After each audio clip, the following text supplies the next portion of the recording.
von dieser Gründungsurkunde noch immer so begeistert. Jedes Mal, wenn ich es lese, bekomme ich Gänsehaut.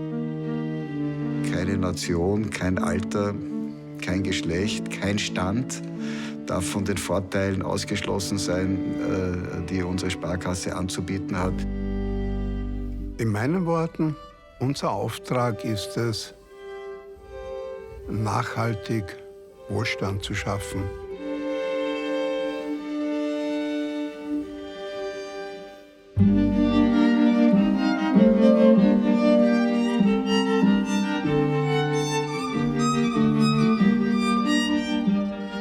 Der Börsengang der Erste Bank wird der größte Börsengang in der Geschichte der Wiener Börse sein und wird ganz eindeutig die Wiener Börse wiederbeleben.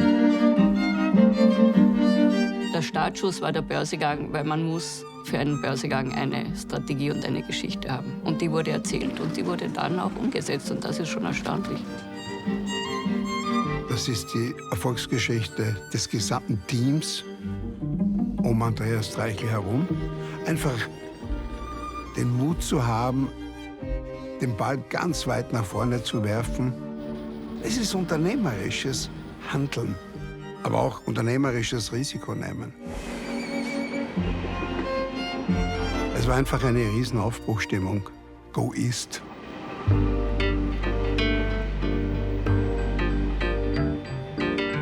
Ohne den Fall des Eisernen Vorhangs wird es die Erste Group in dieser Form hundertprozentig nicht geben. Die Grundvoraussetzung für den Börsegang war ja die Übernahme der Girokredit. Und die Übernahme der Girokredit war ja eigentlich auch der Grund, warum wir den Börsegang gemacht haben.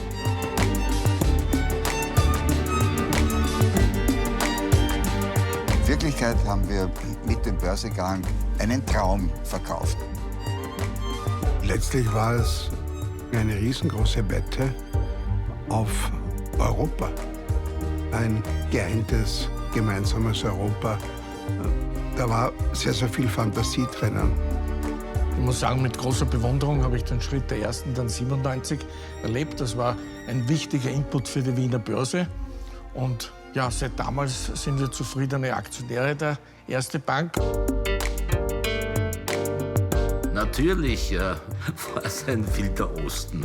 Diese Phase nach 98, auf gut Neudeutsch habe ich immer gesagt, es ist ein galactical window für alle Beteiligten, aber insbesondere für Österreich. Der Startschuss unserer Expansion nach Zentral- und Osteuropa für die Erste Group war eindeutig die Akquisition der Mesue Bank. Mesue Bank heißt übersetzt Wiesenbank. Also man sieht schon, das war jetzt keine besonders urbane oder Bank. Und haben da ein paar Jahre später dann die Posta Bank gekauft und haben dann die Posta Bank mit der Mesue Bank fusioniert. Und so ist dann unsere ordentliche und gute Bank in Ungarn geworden.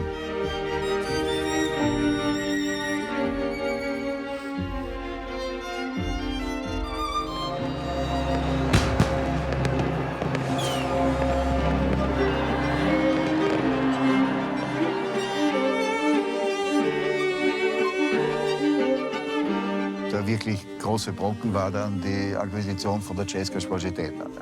Das war natürlich für viele der endgültige Beweis, dass ich völlig irre bin. Der damalige Generaldirektor der Bank Austria, Gerhard Randl, hat in einem Presseinterview verkündet, jetzt fährt Treichel die Erste an die Wand.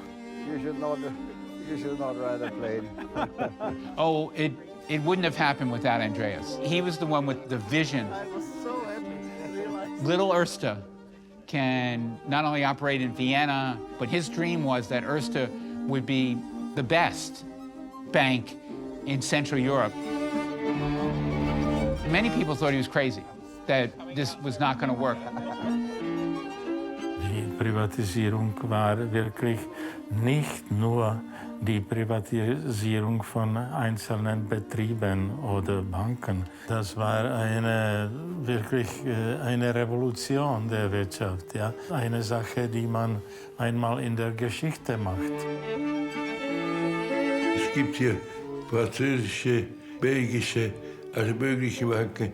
Aber es war wichtig, eine aus den Nachbarland, die auch das Land letztlich ganz gut gekannt haben. Also war die erste im Vorteil.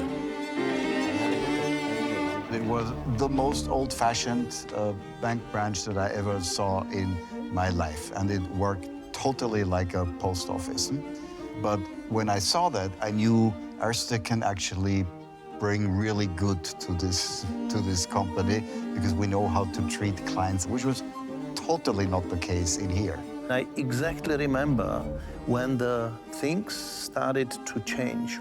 I told to my board colleagues those times, look, if this sleeping giant will wake up, we will have troubles. Yeah.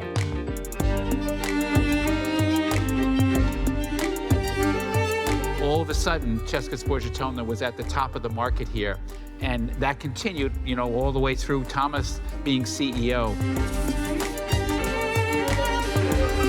Der Kern der Geschichte war die Expansion, und diese Geschichte haben wir erzählt, dass das ein extremer Wachstumsmarkt mitten in Europa ist.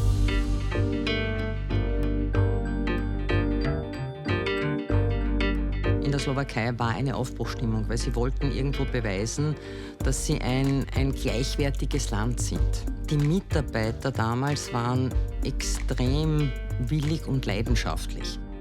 Wir waren in der Bank Austria auch eingeladen, an diesem Ausschreibungsprozess teilzunehmen und haben uns das sehr gründlich angeschaut und haben am Schluss nicht mitgeboten, und das war ein Fehler. Und wie es dann um die Slowenska Spořitelna gegangen ist, haben wir dann auch sehr viel knapper gewonnen. Und für uns war es ganz, ganz wichtig, weil das war dann so, jetzt haben wir es geschafft, jetzt sind wir da. Mit der ersten wirklich wichtigen Expansion 2001 hat man den Haftungsverbund gegründet. Die Erste hat sich damals entschlossen, die Filialen, die sie in den Bundesländern hatte, zurückzugeben an die Sparkassen, den Wettbewerb aus dem Sektor zu nehmen und damit wirklich mit einem einheitlichen Marktauftritt gemeinsam aufzutreten. Und das war ganz neu. Jeder haftet für jeden, alle haften für alle. Das kennen wir schon von den Musketieren, ja. Dass wenn eine Sparkasse in eine schwierige Situation kommt, dass dieser Sparkasse geholfen wird. Es hat noch nie ein Kunde in den letzten 200 Jahren bei einer Sparkasse einen Schilling, einen Euro, eine Krone verloren. Und das ist schon etwas sehr Wertvolles geworden, weil das nicht so selbstverständlich mehr ist.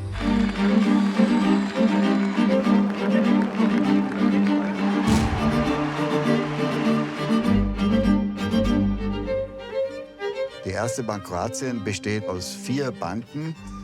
Die Kakovecka, die Trgovačka, die Bjelovarska und die Riječka Banka. Andreas Streichel ist ein Visionär, scharfer Denker, auch rücksichtslos in der Verfolgung seiner Ziele. Und er hat den absoluten Drang, Großes zu leisten. Und das ist ihm sicherlich gelungen. Kroatien habe ich lange unterschätzt. Und das hat sich zu einer Perle entwickelt. Und das ist wirklich auch einer der Fälle, wo sich ein Land extrem gut entwickelt und gleichzeitig auch das Finanzsystem sich wirklich sehr gut entwickelt hat. Die Kapitalerhöhungen haben ja einen unmittelbaren Konnex mit dem Wachstum von der Erste Bank in Zentral- und Osteuropa. Jetzt aus Sicht eines Investors, also wenn ich mal Zentral- und Osteuropa kaufen wollte damals, haben wir die Erste Bank gekauft.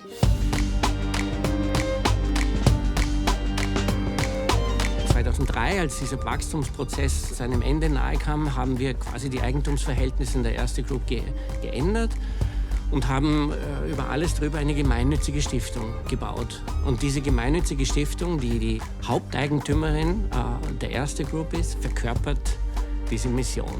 Von der Gründungsidee sind wir dazu da, um das Leben der Menschen besser zu machen.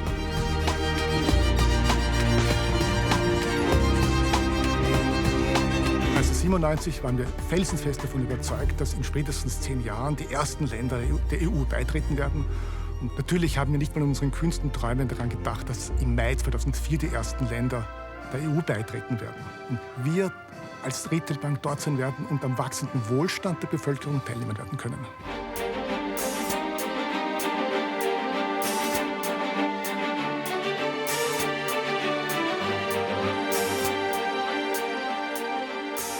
große Akquisition ist immer ein Abenteuer. Und bei Rumänien, muss ich ehrlich zugeben, habe ich mir viele Jahre gedacht, ups, da haben wir uns ordentlich übernommen. Dagegen war Tschechien ein Kindergarten, was dort an Leichen aus der Ceausescu-Zeit und aus der ersten Übergangszeit im Keller gelegen sind. Vergessen Sie nicht, dass die Akquisitionen mit der BCR mehr oder weniger abgeschlossen war. Und damals hatte dann die erste bereits diese 16 Millionen Kunden. Ja, von 100 oder 200.000 Kunden auf 16 Millionen Kunden. Wenn man das Gebilde Erste Group sieht, dann realisiert man erst, wie komplex dieses Unternehmen ist.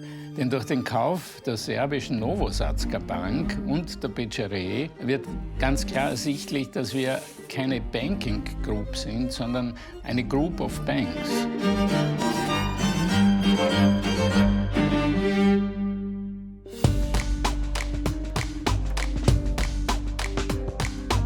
Wir haben die zweite Sparkasse im Wesentlichen aus den Dividenden, die wir aus der Erste Group als Eigentümerin beziehen, mit unserer Vorstellung, dass wir Finanzdienstleistungen auch für Menschen bauen sollen, müssen, vom Gründerauftrag her, eine Institution ins Leben gerufen, die genau das tut. Wir sind quasi zurück zu den Wurzeln.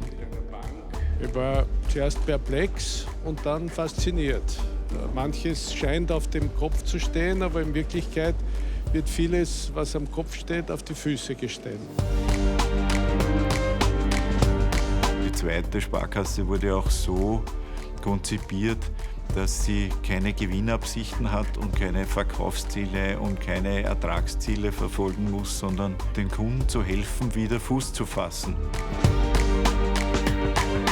Da haben wir in den letzten Jahren Quantensprünge gemacht, die eigentlich mir und meinen Kollegen dann das Vertrauen gegeben haben, eigentlich sind wir gut genug, wir können noch einen Schritt machen. Sind Sie ein bisschen von Ihrem eigenen Erfolg überrascht? Wollen Sie eine ganz ehrliche Antwort haben? Bitte. Ja. Die Zahlen, die die Erste Bank gestern abgeliefert hat, waren ja alles andere als berauschend. Der Gewinn ist im letzten Jahr um 27% eingebrochen. Details sollen dazu noch folgen. Ich stand also mit Kollegen auf der Terrasse draußen, habe hinuntergeschaut auf den Kohlmarkt und den Graben und habe zu einem Kollegen gesagt, schau, da drunten, die Leute machen Window-Shopping, es ist alles ganz normal. Die Leute haben keine Ahnung, dass vielleicht in 48 Stunden das Licht ausgeht. Wenn etwas 1 Milliarde wert war und dann 10 Jahre 16, 17 Milliarden wert ist und dann ein Jahr später wieder 1 Milliarde, dann sagt man, Scheiße, was ist da passiert? Wir haben 16 Millionen Kunden hier. Wir wissen, wie es ihnen geht. Ich glaube, Andreas Streichel und ich können mit Recht in Anspruch nehmen, dass wir die Eltern des Partizipationskapitals sind und das einen wesentlichen Beitrag zur Stabilisierung unseres Bankensystems geleistet hat. Das Paket, das Ihnen nun der Finanzminister und Vizekanzler im Detail auch vorstellen wird, ist bis zu 100 Milliarden Euro schwer. Im Prinzip war das Partizipationskapital für den Steuerzahler in doppelter Hinsicht ein gutes Geschäft. Erstens profitiert der Steuerzahler davon, wenn wir die Wirtschaft stabilisieren, und zweitens durch die Einnahmen, die hier dem Staat zurückgeflossen sind, die ja weit höher waren als die Refinanzierungskosten des Staates. Der Wendepunkt war eigentlich, dass wir wirklich zurückgekommen sind zu unseren Werten und gesagt haben, hey, wir sind gegründet worden und es steht nicht in unserer Gründungsurkunde drinnen, du musst deinen Marktwert erhöhen, sondern du musst deine Türen offen halten für alle. Der Bauherr war schon sehr mutig. 2 Wochen vor der Wettbewerbsentscheidung war die Lehman Brothers Insolvenz. Aber die Planung ist eigentlich kontinuierlich weitergeführt worden. Das sollte ein offenes, kommunikatives Gebäude sein. Im Mittelpunkt steht der Mensch. So haben wir eine völlig neue, andere Raumwelt erzeugt. Also der Campus ist Teil der Stadt und die Stadt ist Teil des Campus. Wir haben den Einzug in diesen Campus hier so getaktet, dass wir mit einem guten Ergebnis hier einsehen. Und das hat mehrere Jahre gedauert, bis wir das Vertrauen der Investoren wieder gewonnen haben. Und dann ist der Tag gekommen, wo ich gewusst habe, es ist vorbei, wir haben es geschafft. Und das war kurz bevor wir dann hier eingezogen sind.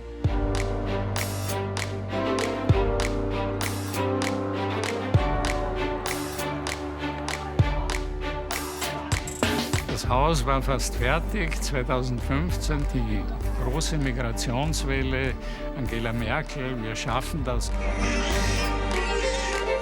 Und da lag es doch selbstverständlich nahe zu sagen, da haben wir einen Platz, da können wir Menschen ein Dach über den Kopf geben, so wie es in unseren Genen ist. Und Andreas Streichel hat telefoniert, hat in ein paar Stunden ein paar hundert IKEA-Stockbetten organisiert und am nächsten Tag sind wir hier, Vorstand, Mitarbeiter, Aufsichtsrat eingezogen und haben begonnen, IKEA-Betten zusammenzuschrauben.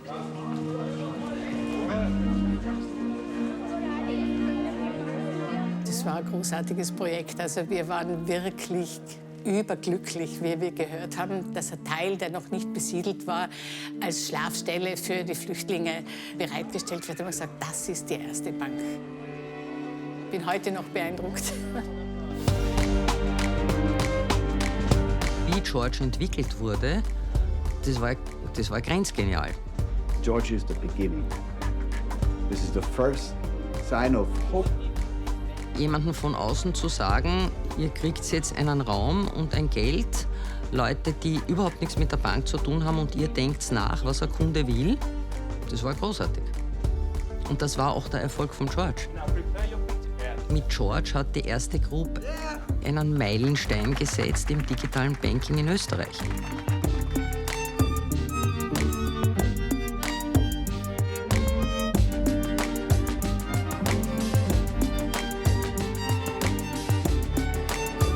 Finanzielle Bildung ist nicht weit verbreitet. Und wir haben daher schon 2011, 2012 begonnen, uns zu überlegen, was könnten wir dazu beitragen. Und daraus ist der Financial Life Park entstanden. Ich freue mich sehr, dass ich Sie heute zur Eröffnung unseres Financial Life Parks begrüßen darf.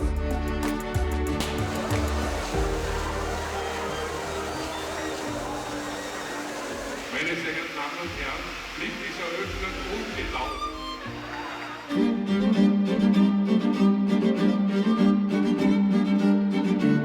Der Inhalt des Videos äußerst brisant.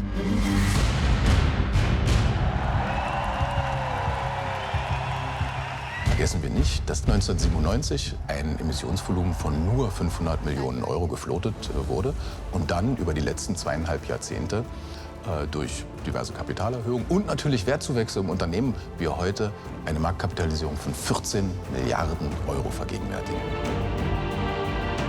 Der Vater Streichel hat de facto eine Staatsinstitution verwaltet und geführt. Der Andreas Streichel hat ein Imperium geschaffen. Und da ist ein wesentlicher Unterschied.